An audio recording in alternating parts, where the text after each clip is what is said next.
Good afternoon. We made it to Friday. Congratulations. It's now 12 o'clock and we start today at noon with a warning about the weather. Here's a live look outside right now. We want to make sure that you're prepared because we are tracking storms ahead. Steamy and hot meet rain and thunder later today. This colliding of forces. I'm Anne-Marie Tiernan here with meteorologist Sean Ash. Thanks for joining us. Sean has the timeline and also talks about the potential for some severe weather. Yeah, anything on radar today will definitely have heavy rain. A few storms may be severe. Then tomorrow we may have a lot more storms that might be severe as well. And we may not be done with the smoke yet too. So we have a whole lot to cover. I'm going to start with a NDOT camera near Marion along I-69 where you can definitely see the smoke more prevalent, more dense, and air quality north of I-70. Still in rough shape here. Now, I tell you this camera, and one reason why, because Bunker Hill got hit with a downpour that helped clear up the smoke. It was really bad this morning. They actually had hazardous air quality. Air quality still a little unhealthy for sensitive respiratory groups here around the metro area. And there you go, boom, we're at 89, on our way to low 90s, on our way to heat indices, by the way, near and above 100. It is uncomfortably hot and humid. That muggy air with the daytime heating is going to allow what you see on live Doppler 13 radar and what we expect. We're starting to see things bubble up, and between now and 9 o'clock, scattered to numerous downpours on radar here. Not every storm will be severe, but some localized what we call downbursts are a possibility here. It's why we have that low risk, but it is fair game anywhere, anytime now that we've got the sun heating things up here. Even if you don't have the storms, just know it's going to be uncomfortably hot and humid. We got a lot of activities this evening. If you're going to be downtown for the Fever game against the Storm, no pun intended, tip off at 7:30. We've got Black Crowes, Whiskey Myers. We've got Symphony on the Prairie. We've got Summer Celebration. We got a lot going on here. And storms will be part of the possibility as we go into tomorrow. I'll have more on that and more on the smoke that may be returning in the forecast. All right, Sean, thank you. We'll check back, and a lot of people going to outdoor concerts tonight, so that forecast is really relevant. Well, today we're learning more about multiple people arrested in a child predator sting in Hamilton County. Noblesville police detectives posed as juveniles in this case.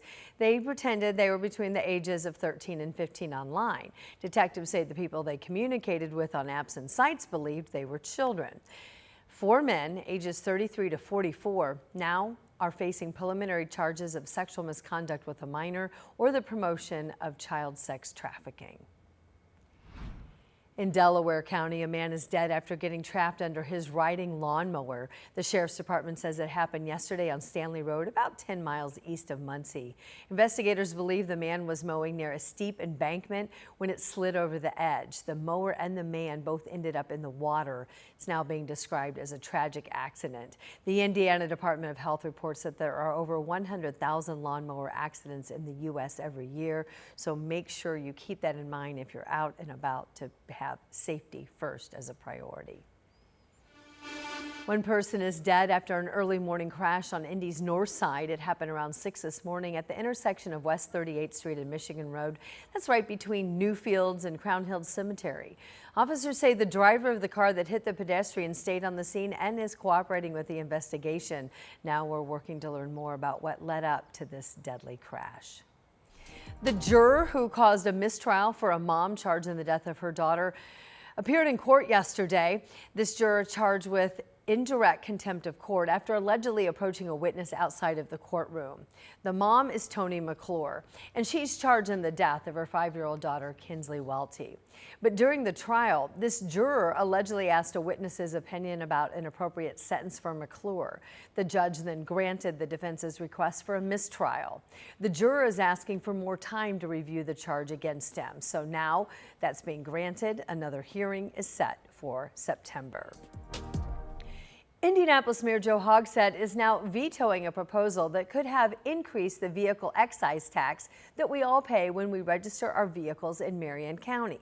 The mayor has continuously spoken out against the proposal, and instead of trying to match the state's road funding with increasing tax fees, the mayor says there are other ways to do it that are within the city budget. So he laid out the plan. Hogsett says in total, $30 million will come from local tax growth already allocated in this year and next year's budget. Stormwater fees will help cover another $5 million, he says. And he adds the largest chunk is $25 million. That's through the 2027 spring fiscal ordinance. This instead of raising a tax to that $100 flat fee every year for every vehicle. The mayor says seeing how stretched thin households are right now is what led him to do the veto. I remain steadfast in pursuing solutions that not only strengthen our infrastructure and city services, but take into account the well-being of our neighbors. This is where it's significant. It's the first time Mayor Hogsett has used his veto power since he took office 10 years ago in 2016. It doesn't mean, however, that the debate is over. Councilors now say they plan to hold an overriding vote. We'll keep an eye on that at the next upcoming meeting that is in August. Indiana Governor Mike Braun weighing in on the new plan from the state's energy regulator now to lower energy costs for all Hoosiers. The proposal from the Indiana Utility Regulatory Commission outlines expectations for utility companies to improve customer service and better educate the people they serve. The governor issuing a statement today saying, in part, my appointees on the IURC have been tasked with making decisions that are fair for Hoosier families and ratepayers. The IURC's announcement yesterday of a series of actions aimed at reducing energy costs for Hoosiers is a great step in the right direction. An online public meeting on this new report is now set. It's going to be on August 7th. We have more all about this posted for you online at our website. Right now, you can go to WTHR.com. Also happening right now at this minute, the Indiana Black Expo is hosting its corporate luncheon, and our lovely Felicia Lawrence is there hosting the event once again this year. That's 2 years straight. There are multiple celebrities and stars being honored at the luncheon. They include Anthony Anderson, an award-winning actor and producer. He is receiving the Lifetime Achievement Award at the luncheon today. There's Alex. It is an honor to be here at the Indianapolis Black Expo receiving a Lifetime Achievement Award. And I like to think, you know, it's just crazy when people are receiving awards like this and they're still continuing their art and their craft. I have a lot more living to do, a lot more art to create and perform, and a lot more things to say socially and for our community. So I just want to thank you guys for giving me this honor right now.